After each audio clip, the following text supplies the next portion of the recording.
și bine ați venit pe canalul Di Gustissimo. V-ați mai făcut savarine până acum? Faptul că sunteți acum pe acest link înseamnă că cel mai probabil vă plac savarinele. Ați ajuns unde trebuie.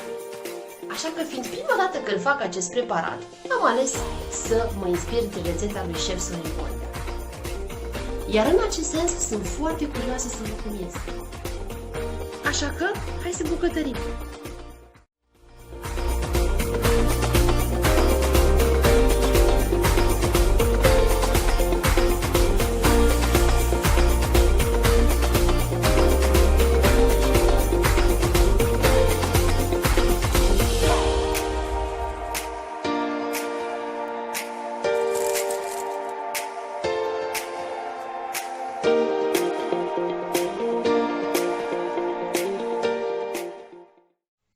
O 150 de ml de lapte, 3 ouă, făină 200 de grame, ulei 50 de ml, drojdie uscată 4 grame, zahăr 40 de grame.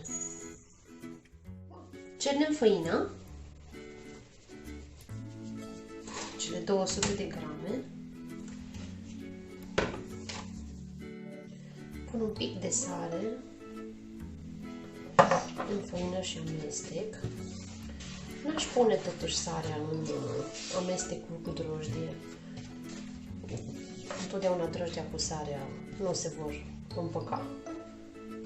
În schimb, drojdia cu zahărul sunt prietene, să spunem. Încălzit laptele, așa, peste el rețeta spune drojdia, cele 4 grame, lapte avem 150 de ml, cele 4 grame de drojdie, bun, după care adăugăm sarea pe care eu am pus-o de fapt în făină, nu prea mi-a plăcut ideea în drojdie, după cum v-am zis mai devreme, zahărul, clar, prietenul drojdiei, mai departe amestecăm, perfect.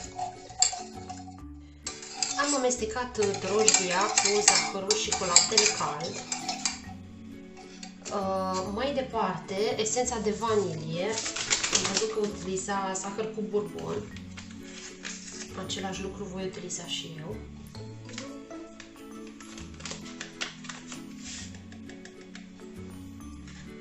Așa, ouăle întregi. Să intre așa, perfect. Și amestecăm. Perfect. Ca la omletă. I-am amestecat. Aici avem făina cu un pic de sare. Și adăugăm amestecul.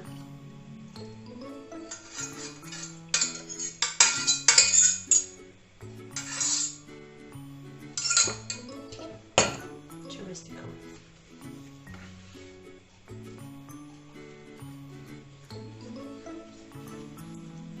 Ar trebui să ne iasă un aluat lipicios. Vedem. Sunt foarte curioasă.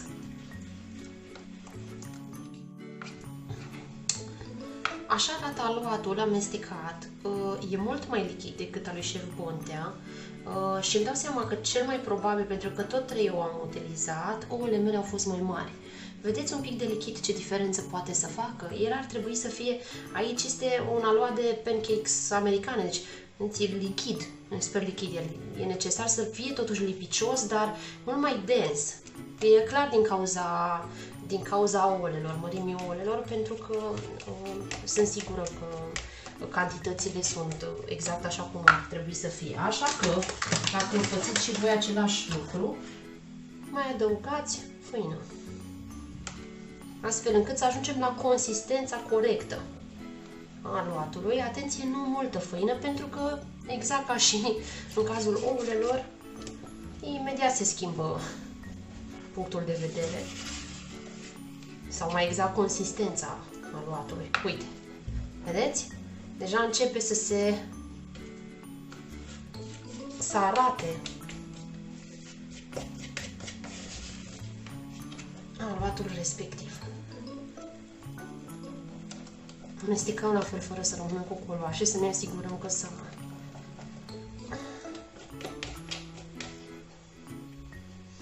Dar încă totul mi-e lichid. Suntem pe drumul cel bun. Mai punem un pic de făină. Fiind o cantitate mică, n-am mai stat să o dau prin sită. Am fost legi. Hai să vedem. Acum suntem mai aproape. Dar tot lichid e.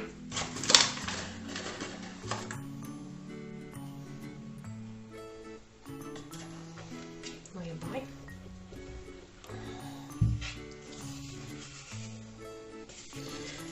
Nu e nimic super exact în bucătărie. Nu poți să spui chiar cu exactitate, decât sigur dacă cântărești ouăle, dar până la urmă nu e aceleași ouă exact în aceeași cantitate, e dificil.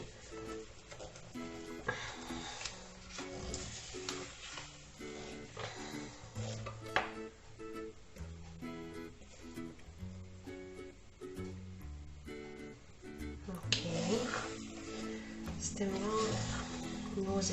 90% din consistența necesară. Mi-și teamă să nu pun prea mult, fiind prima oară când fac rețeta asta. Nu, ca orice când faci prima dată. Ești mai atent. Aha! Ia uitați!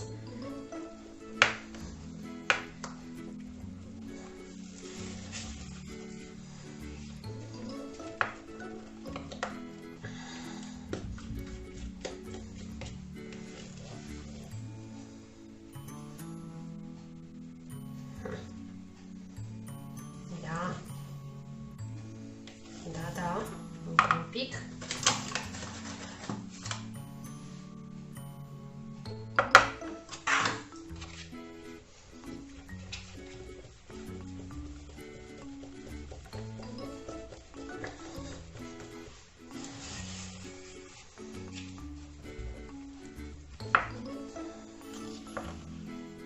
Vedeți?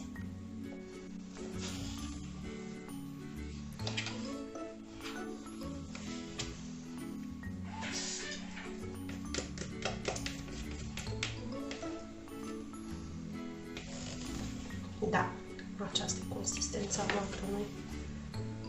Vedeți? Adică, chiar dacă e moale, ele închegate.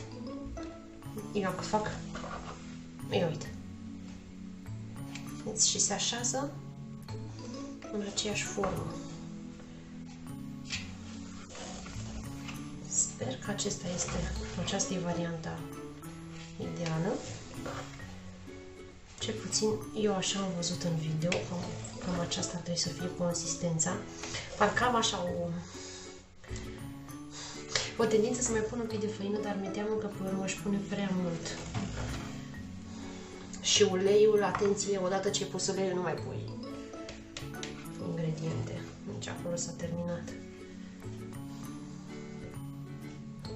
Da, uite. Când am văzut și când așeza în tavă. Asta e consistența. Bun. Ok. Pun uleiul, la fel, nu tot, exact cum a făcut și dumnealui. Pam.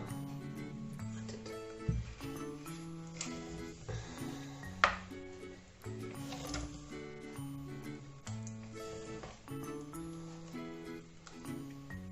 E prea mult ulei aici.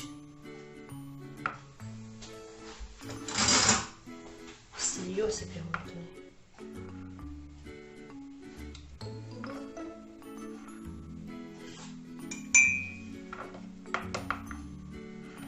Nu, 50 de mililitri, nu? Da.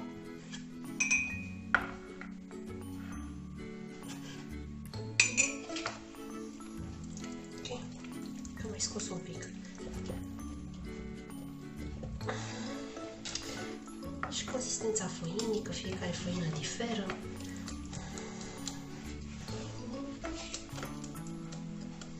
Dar tot parcă mi se pare mult ulei. Îmi scot din el. Deci eu aici am pus undeva la până 40 de ml. Îmi scot din el chiar vreo 35.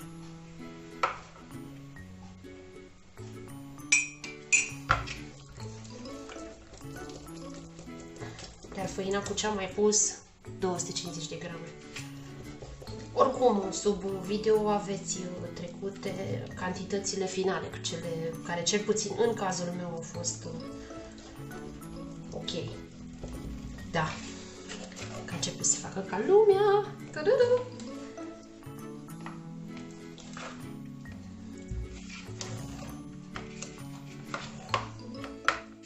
Am amestecat aluatul împreună cu uleiul. L-am luat de jos în sus, de jos în sus, ați văzut mai devreme. Și acum o să-l înfoliem și o să lăsăm la crescut 45, da, 45 de minute la creștere. Sper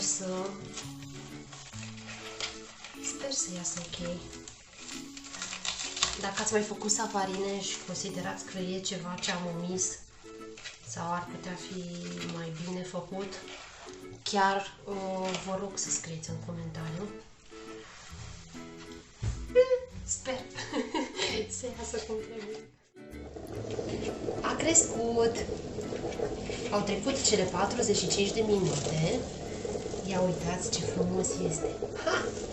Acum îl lăsăm un pic deoparte și înainte să continuăm, am aici forme acestea și mai am două forme așa, care nu sunt neapărat pentru savarine, dar cred că sunt suficient de bune.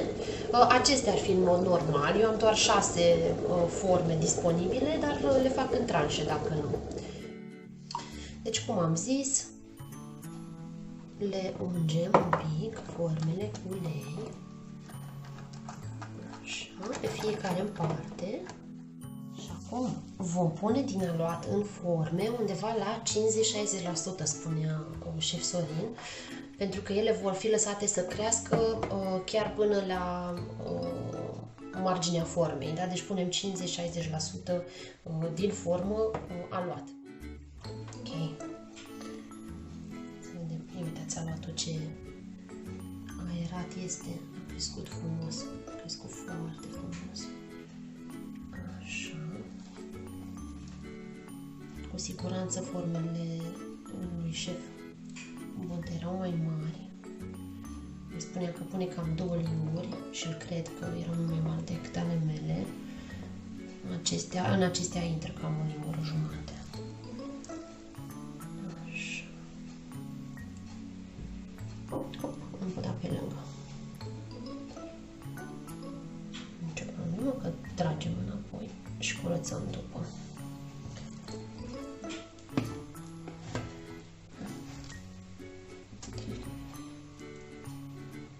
Ele vor fi lăsate să crească pentru a doua tură încă 30 de minute. Și se pare că am utilizat toată cantitatea de aluat, dar sigur și pentru că am avut aceste forme mari, care clar nu sunt pentru savarine, însă na, fiecare dintre noi utilizăm ce forme avem. Deci după 20-25 de minute, estimativ, aluatul meu a crescut la nivelul formelor, cu 2 mici excepții, dar vedeți și aici, cred că este suficient, pot să le bag la cuptor, că ele vor continua să crească și să nu dea pe afară. Deci 170 de grade, 30 de minute. Hai să vedem cum iese. Au trecut 25 de minute. Ia uite-le cum arată! După 25 de minute am considerat că a fost suficient, după nuanță îmi dau seama și clar, ia uitați. Clar, sunt gata. Acum le lăsăm să se răcească. E clar că rețeta lui șef Sorin Bontea e super, nici nu mă așteptam de altfel să fie diferit. Pentru prima oară când fac savarine e un rezultat excepțional.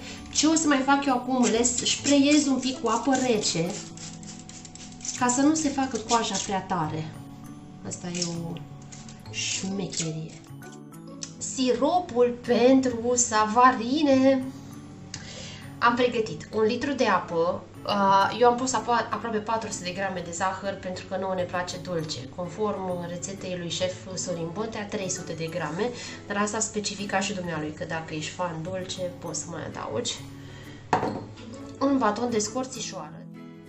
Esența de rom folosesc o fiolă pentru 1 litru de lichid. Aceasta o punem la final, conform rețetei, și are tot sensul. Și amestecăm și lăsăm să fiarbă. Șef Sorin Bontea spunea că l-a ținut câteva minute în fierbere. Deci acum amestecăm cât să se topească zahărul, iar când apa începe să fiarbă, câteva minute și oprim focul, sosul este gata, îl lăsăm la răcit și pe urmă introducem mini savarinele și mega savarinele în cazul nostru. Acum voi adăuga fiola de rom,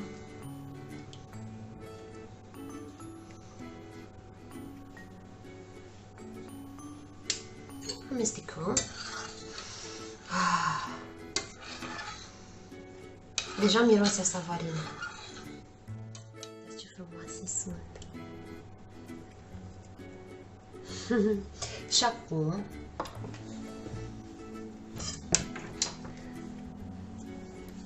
partea de sus devine fondul, partea de jos, da? Deci așa vor sta ele.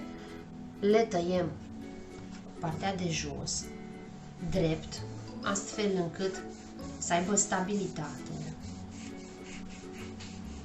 cu un cuțit cât mai ascuțit. Uitați, vedeți? Ca să stea drept. Și așa facem cu fiecare în parte. După care partea de sus o tăiem ca să aibă acea căciuliță. Iar acum, piesa de rezistență. Tăiem căciulița.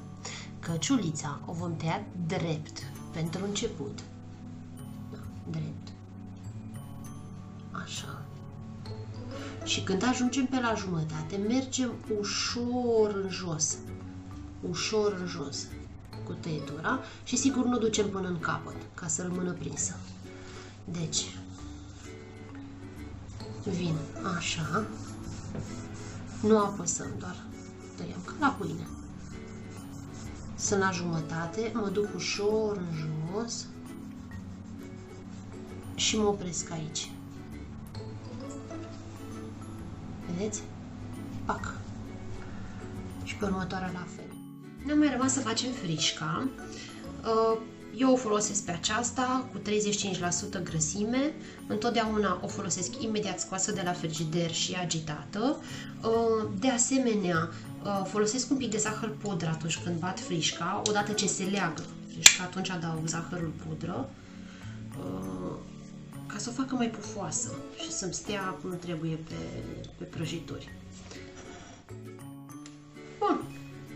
Și pornim la mixat. Deja începe să mi se lege frișca. Adaug un pic de zahăr pudră. Mai adaug un pic de zahăr pudră. Și aici mă opresc. Și continui să amestec până e gata frișca. Frișca noastră este gata. Făcut-o un pic mai tare, astfel încât să mă ajute să o așez. Frișca este gata. O băgăm un pic la frigider. Și după ce însiropăm savarinele, ne apucăm de ornat. Aici avem siropul. Și să însiropăm savarinele. Ok. La șef Bontea am văzut că ne introduce cu căpăcelul acesta în jos. A spus că le-a ținut cam 3 minute, dar ale dumnealui erau mai mari. Eu o să le țin cam 1 minut jumate. Vedem, vă spun. 5, 4, 3, 2, 1 și în loc să spunem la mulți ani, le scoatem.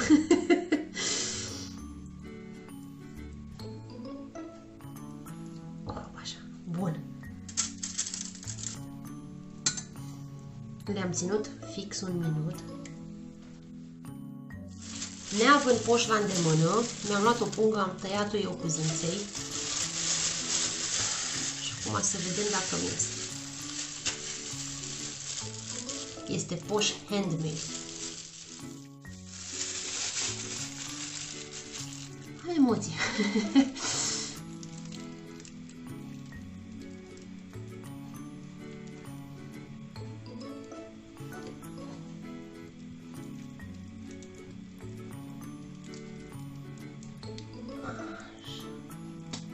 Hop, un gol de aer.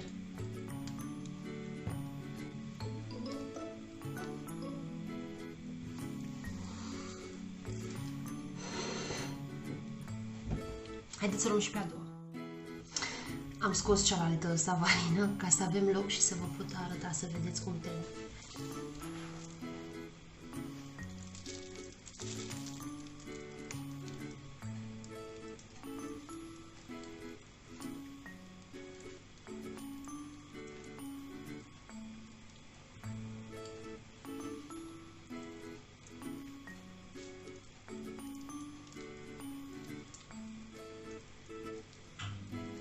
Cred că da, la mine arată bine, sper că arată și la voi.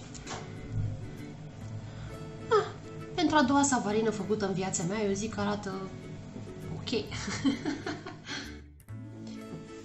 Acum urmează să dăm pe ele, pe căpăcele, cu, după caz, că vă place cu gem, că vă place cu dulceață, că vă place cu ce vă place. Așa. Eu am aici niște gem de căpșuni. Așa. Și voi încerca de o variantă. Ori cu pensulă, ori cu paletă, ori poate chiar cu linguriță. Vedem. Bun. Ce să alegem prima? Asta. Suntem ca la ora de pictură.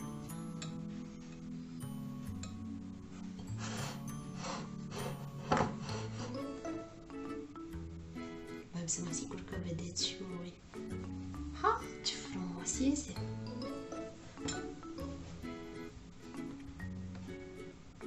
Gemul îmi place mai mult decât dulceața pentru că e mai dens. Și atunci nu o să mi se prelingă. Sau cel puțin n-ar trebui acum să vedem. Ne ajută că e un pic rumenită pentru că se vede altfel.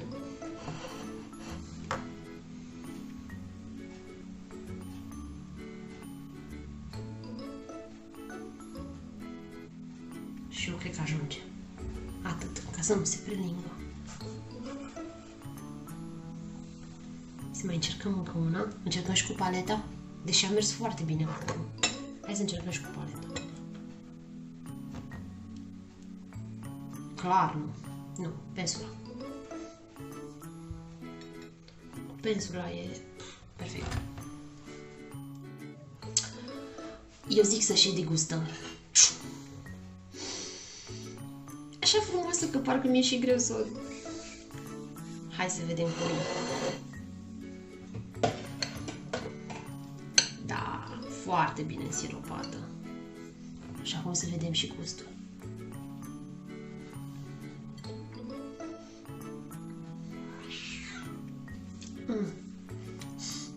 Și pisica vreau. E foarte bună. E foarte bună și aromată. Și într-adevăr, nu se compară cu ce a făcut în cofetărie. Chiar nu se compară. Chiar nu se compară.